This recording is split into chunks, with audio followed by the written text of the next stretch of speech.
Okay, good afternoon, everybody, and happy Monday. Hopefully, you guys are all having a great start to your week, and thank you for tuning into another weather video. And in today's video, we're going to be taking a look at the latest with Tropical Storm Idalia, as it is expected to increase to hurricane status later on tonight and into tomorrow morning as it moves through the Gulf of Mexico and undergoes rapid intensification as it continues its north-northeast track into what will eventually be the panhandle of Florida and the Gulf Shore of Florida. So we're going to be covering all of that during today's video. I also want to mention, though, as a side note, that we are, of course, monitoring the potential heat wave that will likely make its return to the central United States early next week. But I'm sure you guys can understand that the pressing matter at the moment is Tropical Storm Idalia and eventually Hurricane Idalia as it moves into the Gulf of Mexico. So we're going to hold off on that discussion until probably later this week and into early next week when confidence becomes more clear on that setup, as well as, really our focus becomes more towards that heat wave as opposed to the tropics right now. So I'm sure you guys can all understand. And if you do enjoy today's video, be sure to like and subscribe, share with family and friends for those who will be impacted by Idalia, not just on the Gulf Shore of Florida, but eventually into the Carolinas as it moves through during the latter half of the work week. And with that being said, let's get into today's video. So we're going to begin first with the GO-16 satellite showing the latest of Tropical Storm Idalia in terms of its storm behavior. And as you can see, a little bit of an eye wall was trying to form right towards the center. You could kind of make it out towards the end of that run, but the point is, though, you have some very deep convection near what will eventually be the eye or the center of this system. But the other thing to note, too, is you do have quite a bit of convection developing on the outer bands. Let me actually switch to blue. I think you guys will see that a little bit better here. But if you notice sort of on the northeast flank of this tropical system, you can actually make out the stronger bands that are forming near Cuba. So this is a very healthy sign of increased development of any tropical system. When you see deep convection like that forming around what will eventually be the eye wall of this system, that is very mature within its stage of development. So we definitely, it's certainly a good sign for development. And I say good, but it really is bad because that's actually indicating what will eventually be a stronger storm. Keep in mind, as we've talked about in videos in the past, a lot of our warmer sea surface temperatures are near the Gulf of Mexico. This is still considered the Caribbean Atlantic. But as we move north of the Yucatan Peninsula and past Cuba, this is going to be an environment of less shear, but also warmer sea surface temperatures. So there is some anticipation that this system will undergo rapid intensification as it moves beyond that point into a very favorable parameter space. That includes, as I mentioned, record-breaking sea surface temperatures and some wind shear, which we'll talk about here later on during our discussion, but minimal wind shear, not very strong. I would say light to moderate. So, this system can certainly develop and undergo rapid intensification. Some of the models, of course, are being a little bit more aggressive than others. So, of course, we'll have to take a look at that here in just a moment. But at least as of right now, this is a very mature system that I would actually expect to reach hurricane status by tonight and no later than tomorrow morning. As I mentioned, this is very well organized around the center of this system. Here's the latest. Excuse me, apologize, I'm a little bit sick today. Here is the latest from the National Hurricane Center, and a couple of things that I want to point out.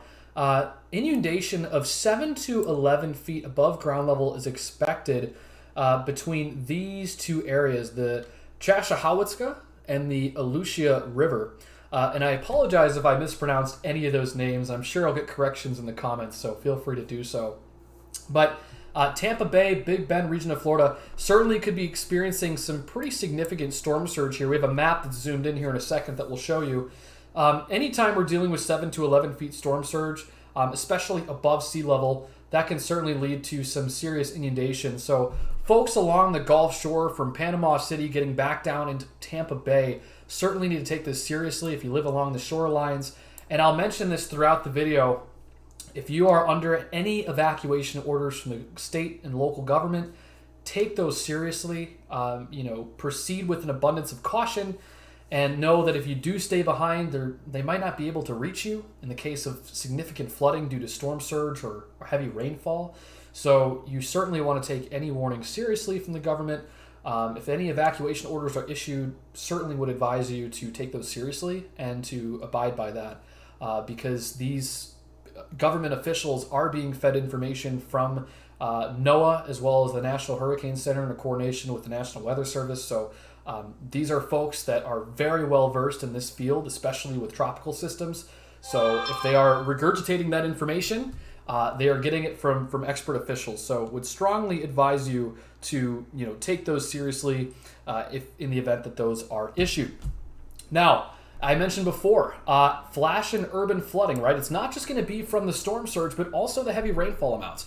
These tropical systems very much so take on very high PWatt values. And when I'm talking about PWatt, I mean precipitable water. So we could certainly see anywhere between 2.2 to 2.5 inches of precipitable water, if not higher. So any heavy bands of convection we see along the eye wall, and any of those outer bands that form, these tiny cells that form on the outer bands of the system, could certainly produce some rainfall amounts in upwards of 1 inch per hour. And that's on the conservative side. We could even see locally higher amounts depending on the strength of the system. So wouldn't be out of the question to see 2+ inch per hour rainfall rates in some of those heavier cells. So even if you're not directly impacted by the storm surge inundation, you certainly will be impacted by the flash flooding that would incur with this system. And it's not just going to be for folks along the Gulf Shore of Florida. We could certainly expect to see some of that heavier rainfall persist well inland into the Carolinas as that storm is even weakening post-tropical storm. So even if you're not directly impacted by what will be Hurricane Idalia,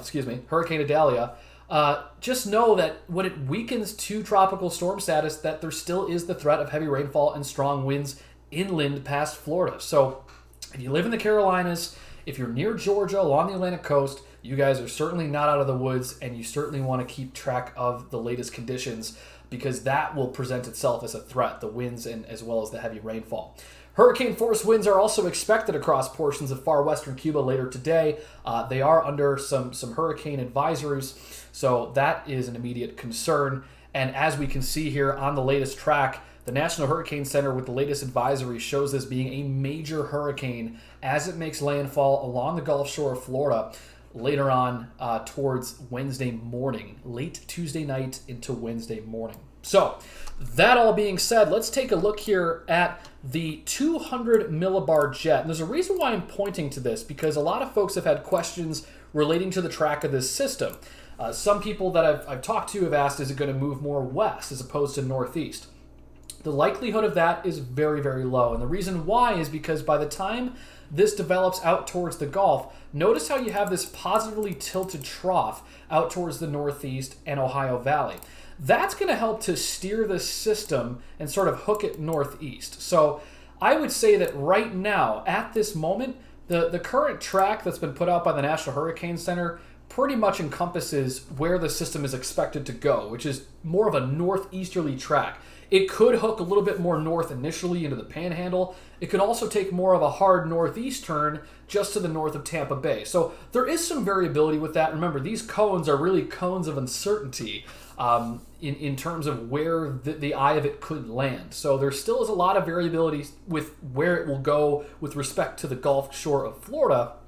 But what we do know with pretty good certainty is that it is going to take a northeast turn into Florida and is not expected to make any direct impacts to folks that live in Louisiana and Texas. The only thing that you might want to be mindful of is if you're in, say, Alabama, Mississippi, along the coast of the Gulf, you could be dealing with some really high waves.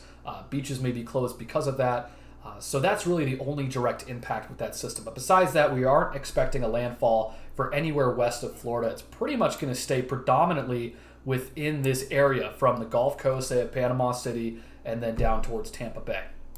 So this right here is the first model. This is our European model interpretation of what would be the 250 millibar to 850 wind shear. And the reason why I bring this up is because, remember, wind shear can be a significant factor in hurricane development. We do have a little bit of wind shear, anywhere between, say, 10 to 30 knots from the 250 all the way up into the 850. It essentially takes that bulk shear value between those two height levels, and it's relatively on the lighter end. You notice that as this hurricane, or what will eventually become Hurricane Idalia, makes landfall into Florida, it starts to rapidly weaken due to the friction of land, but also due to the strong wind shear and associated with that shortwave trough. So that is certainly anticipated, and I would say that the big question right now is how much intensification will this system undergo?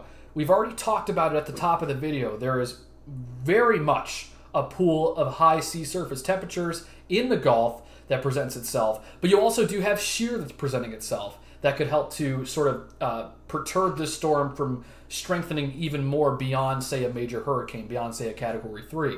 But even with that, though, the models are in agreement, both the European and the GFS, about a solution that would keep the shear relatively weak, and that would mean that this system would undergo some pretty intense rapid intensification as it makes its way northeast through the Gulf. So if there's not much shear that's inhibiting this storm, then you are going to be seeing some pretty rapid upscale growth of the system later on, going into tomorrow and into Wednesday.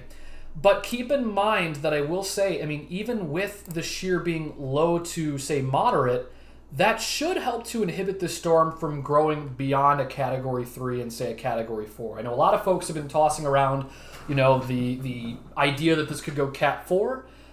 There are some models that would hint at that. I would say, on the abundance of caution, that because we still do have some modest shear in the area, that this hurricane should stay anywhere between a Cat 1, Cat 2, and then maybe low-end Cat 3, depending on how quickly it can intensify. But because that shear is present, I would anticipate that we're not going to see anything beyond a Category 3. Even though I'm saying that, let's say if we get this storm to land as a Category 2 along the Gulf shores of Florida, that doesn't mean that the impact still won't be severe. We should expect to see some storm surge, very heavy rainfall, the potential for some tornadoes on the eastern flank of this hurricane due to that baroclinic instability.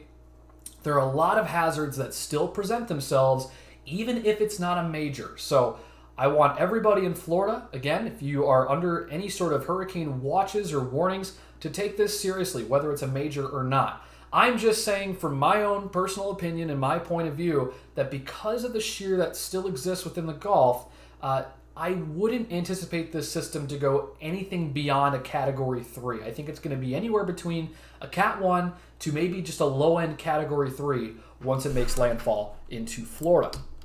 Now, taking a look here, this is the GFS interpretation of what would be storm surge. Keep in mind the GFS is a little bit aggressive with the storm surge amounts. This is showing anywhere between, say, 16 to 20 foot storm surge. And if we were to take all the models on its own right now, I would say that that value is going to be lower than what the GFS is saying. So I would say overall spread is anywhere between 9 to maybe even 16 foot storm surge across some of the hardest hitting areas near the eye wall, which is still variable as we talked about. It could be near Panama City, could be just to the north of Tampa Bay. There is still about 100 some mile difference between that. So we certainly want to keep track of the latest advisories and also check back with you guys tomorrow and see what the latest is on the pathing of this system. But what I will say is, again, taking into account not just the GFS with its aggressiveness on the storm surge, but also taking into account just the overall model spread, I would say that you can expect near the eye wall for storm surge to be anywhere between, say, 9 to 16 feet. And I know you really can't see that blue very good, but again, 9 to 16 foot storm surge, I think on the conservative end, is very likely for the region.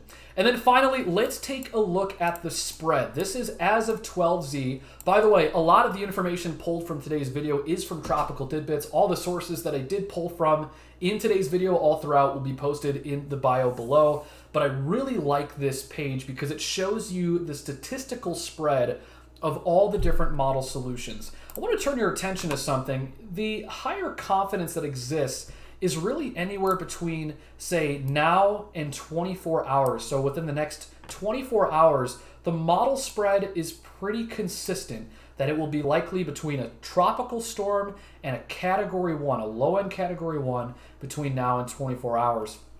Beyond, say, 24 hours, we're expecting that rapid intensification to ensue, anywhere between a Cat 1 to eventually high-end Category 2. Keep in mind one thing. This right here, sort of in the middle, between, say, 24 to 48 hours. I'm going to draw it for you guys so you can see it. 24 to 48 hours is a critical point right now. And the reason why is because even though the model spread looks to be confident, it really isn't, right? Because the spread between 24 to 48 hours is anywhere between, say, a low-end Category 1 to a low-end Category 3. If we take that spread statistically, that's not very confident. And also considering the fact that we have two of these solutions that are showing a low-end Category 1 all throughout with very little intensification and very little weakening. I would say right out of the gate, the UK and the EGR, I'm going to rule out right away. The reason being is because even if we don't see rapid intensification, it's going to be encountering a lot of shear once it makes its way onto shore. And that's going to rapidly weaken this storm once it progresses into the Carolinas. So I would say that those are some bad solutions. Anywhere, say, in this spread, right near the 48-hour benchmark, could certainly be the case, anywhere between a Cat 1 and a Cat 2. But again, going back to my point about 24 to 48 hours, this isn't as confident as you might think. The confidence exists beyond 48 hours right in this corridor of the spread. And the reason why is because that is denoting when it makes landfall and it's interacting with that wind shear. So you would anticipate that storm weakening pretty rapidly from, say, a Cat 2 all the way down to a tropical storm within the next 12 hours of landfall, from the time it makes landfall as it moves inland. So here's what I'm trying to say. This spread within 24 to 48 hours is still in question. This is the period of time in which the system moves out of the Yucatan and the area of Cuba into the open waters of the Gulf of Mexico, meaning there is a lot of uncertainty still that exists. How much is it going to rapidly intensify? If it does intensify, what is going to be the effect of the wind shear on it? Is it going to perturb it from, say, getting up to a major hurricane, like a low-end Cat 3? There are a couple of solutions that point to it being a Cat 3, but again, there is still a lot of uncertainty here. So it's very much in question on whether or not we will see this hurricane make landfall as a major. The National Hurricane Center has indicated that it will, but there still is the chance that it doesn't, and it makes landfall as a Cat 1 or a Cat 2. So I would anticipate here in the next 24 hours for the hurricane hunters to send a recon mission out to what will eventually be Hurricane Idalia and get latest and up-to-date information on that system, feed it back into the models, and then have some of this uncertainty be resolved. Because again, I would say beyond 60 hours, the spread is variable, but we know that it's going to be somewhere between a tropical storm and a Cat 1, considering the fact that it's dealing with a lot of wind shear on land with that troughing feature. So just to sum this all up, the certainty lies in the immediate term that it's going to eventually intensify into a Category 1 hurricane by tomorrow. But where it is uncertain is what happens beyond that, between 24 to 48 hours. Are we going to see this become a major? That really is going to depend on tomorrow. So I know a lot of folks have been tossing out the question of, is it going to be a Category 4? To be honest with you guys, really is incredibly uncertain right now. I would say that statistically speaking, the chance of that is very low. There is a slight chance that we might see this reach low-end Category 3 status. But to be honest with you guys, it also is dealing with some light to moderate wind shear that could perturb it from reaching major status. So at the moment, I would say Cat 2 to Cat 1 is likely. That being said, it's certainly going to take a recon mission tomorrow to gather some data and resolve this statistical spread of uncertainty within the 24 to 48 hour period. Of course, if you have any questions, leave those questions in the comments below. I'll be happy to get to those. And as I said at the top of the video, be sure to like, subscribe, share with family and friends who will be impacted by this system, and we'll be posting a video tomorrow on the latest with Tropical Storm Idalia. Take care, have a great day.